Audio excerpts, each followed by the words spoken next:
Hey everybody, welcome back to the Central Otago Railway. It's great to have you back. Hope everyone's been healthy and well over the last month since my last video. Hey look, there's been some really big changes on this, not to the layout, but my life in general. So we'll go through on what's happening with the layout, updates, where the layout is, where the layout's going in the future, regarding these quite large changes I've had in my life. So yeah, stick around and we'll get into it, and we'll show you what's been happening. Alright, so let's get this out of the way first. I was going to say some of your sharp eye viewers might even realise that the walls are a little bit different. They're a different colour. Yes, since my last video, I'm not even in the same house. I'm not even in the same room. I'm not even in the same suburb. About a month ago, just over a month ago, my partner at the time decided that we should go our own ways. So yes, we split, and of course I had to move out. So everything in the layout room, the layout, everything had to be ripped down and moved. And the way I built the layout, it was built in a way so all the sections were just bolted together, so it was easy to take down. So within the last month, I've moved house, and I moved house, pulled the layout down, moved house, put the layout back up, got trains running again, had to cut the tracks, obviously where the joins of the baseboard were. I've just temporarily rejoined them, because the house that I'm in is a temporary house. I have my own house, which I can't get into because I have tenants in there until at least Christmas. So I'm just renting this house here temporarily until I can get into my own house. My own house, I've got a massive double garage, 2 bathrooms, 3 bedrooms, massive kitchen, living room, big alfresco area. It's really nice, quite a large, big house. The double garage is where this layout will be getting set up. Now, it won't be actually inside. I'm going to use obviously one side of the garage for my car, and then the other side of the double garage, maybe around the walls, maybe some adjustments to the track plans on that. But that's future. That's where the layout is eventually heading. So the layout is going to be sitting in this temporary house for about 6 months, 7 months, hopefully not, 6 months max, and I'll move it into my new house, and that's all going to be captured and videoed for you guys. Also, not everything that's happened has been bad. I have, in the last month, gone digital.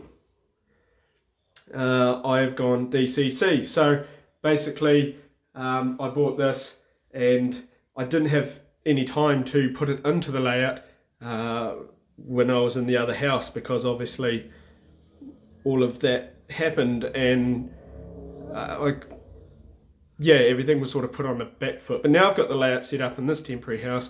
I've got the DCC hooked up, and I've got decoders put into my locomotives. I got them professionally put in there by the local hobby shop here in Perth. So I really don't know why I can go DCC sooner, even with my N-scale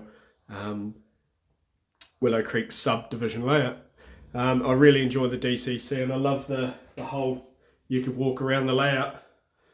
Being a point-to-point layout, you just walk around. You don't have to stretch your arms to hold on to analog controllers. So yeah, Central Otago Railway has gone digitalised. Basically, also what else has been happening is over in Alexandra there, I've done a little bit of a change in the track plans, and just changed things up over by the asphalt plant and by where the fuel sidings and that are in Alexandra. So yeah, moving the layout was basically pretty easy. My, what you could call her, my ex now, my ex-partner, was absolutely amazing. She helped me move so much stuff. This layout, baseboard with the Humes pipe scene in the Remarkables vineyard, this board actually fitted into her little car. She's got a little tiny hatchback car, and we got it in there, and she helped me drive it all the way to the new house, and we stopped all sorts of other stuff in the car. So she's actually been really, really good. So Now, hats off to her. She's done an amazing job helping me sort of move all this stuff and bits and pieces. And some of my stuff is still there. She's holding on to it for me until I get into this new house. So that's basically what we've been both doing. Well, basically me, but over the last month. And I have done a few lives. Go into my channel, check it out. I've done a few lives there and bits and pieces. I've started doing them as well. So enough of me blabbering on. That's basically where I'm at, what's been happening, and where I'm going. So we'll head over to Alexandra and I'll show you the little bit of a changes I've done over there.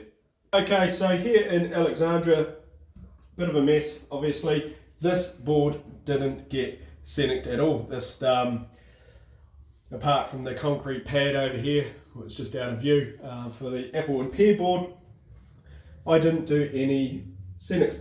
Now, what I did is I got my fuel sidings here, asphalt plant over here, and I basically had coming off this double slip, the tracks just went into two tracks along here. And basically what was happening was, on this track, the outer track was where my fuel sidings were, but my fuel sidings were going to share the same sidings as the siding into the asphalt plant. And I didn't want that. I sort of wanted my own fuel sidings. They weren't shared at all. So what I did, I've left this track here as the Fulton Hogan siding into the asphalt plant. So that there now takes gravel deliveries, the bitumen and all that down through there. And what I did is I put in a right-hand turnout here, and I've made a back shunt that goes in behind the asphalt plant up there, in the back shunt, and it comes into this new siding here, the new fuel sidings in front of here.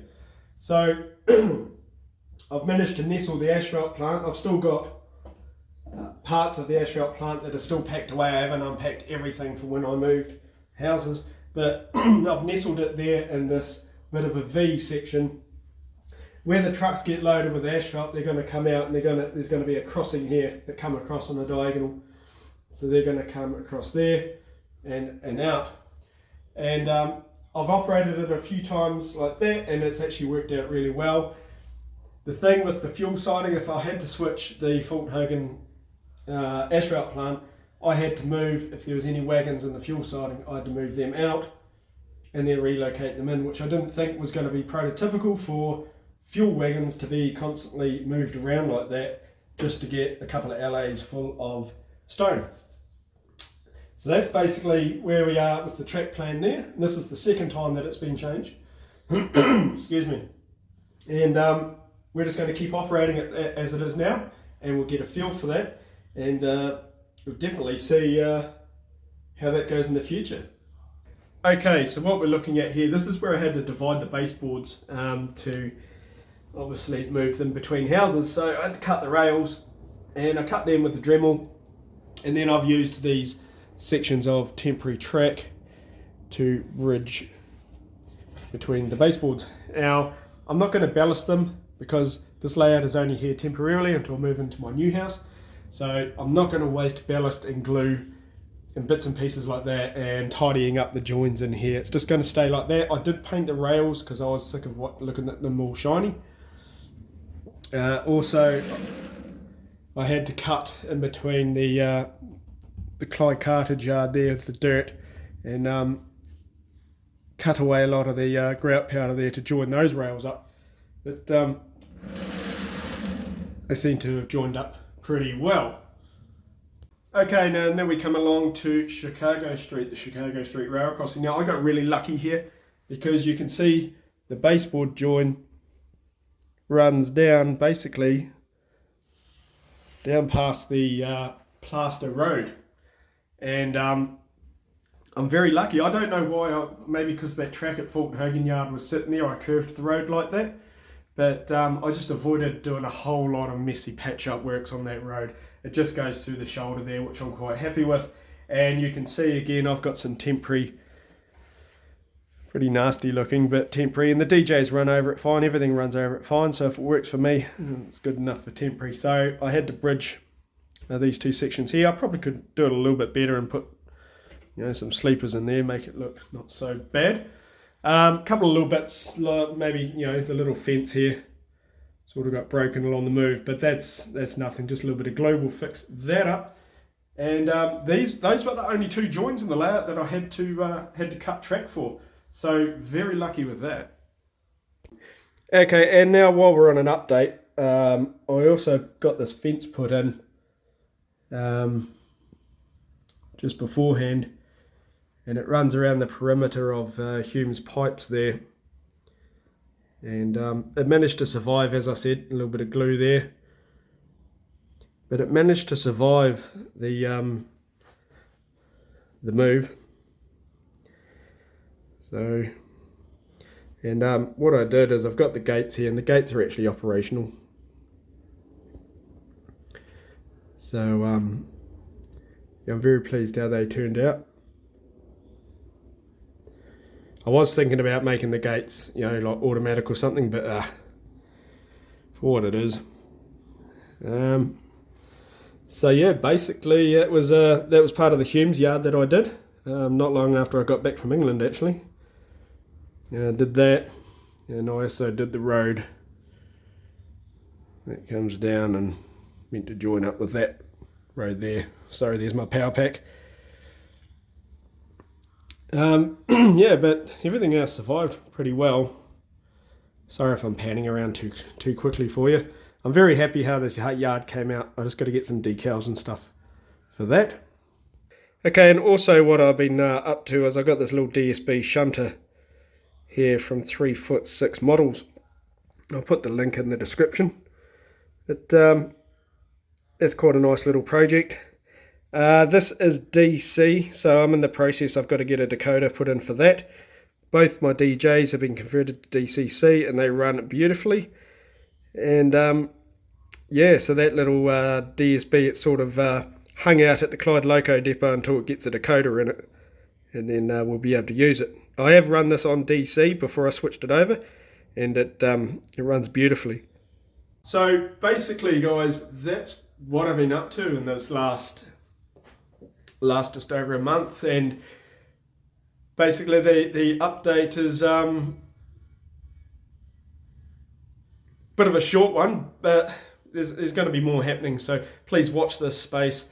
And I just have to sort of just make with what I do with what I've got until I can actually get my hands really stuck in here and actually start building again. I just don't want to start building right now because I know it's just going to be not stripped down, but it's all going to be moved. So I just want to make it easier for when that time comes. But yeah, so that's where we are. That's where we're going with the layout. That's what's been happening in my life, and we just got to move onwards and upwards now, and just try and make the most of make the most of every day, I suppose you could say. So, hey, thank you so much for coming in, watching the channel. If you like what you saw, please hit that subscribe button, hit the share button, throw any comments you want to know in the comments section there. I will put a link in the description for 3'6" Models, where I got that DSB shell from. But once again, thank you everyone so much. Until the next video, stay healthy, stay well, stay happy, and most importantly, I'll see you all in the next one. Cheers everyone. Bye.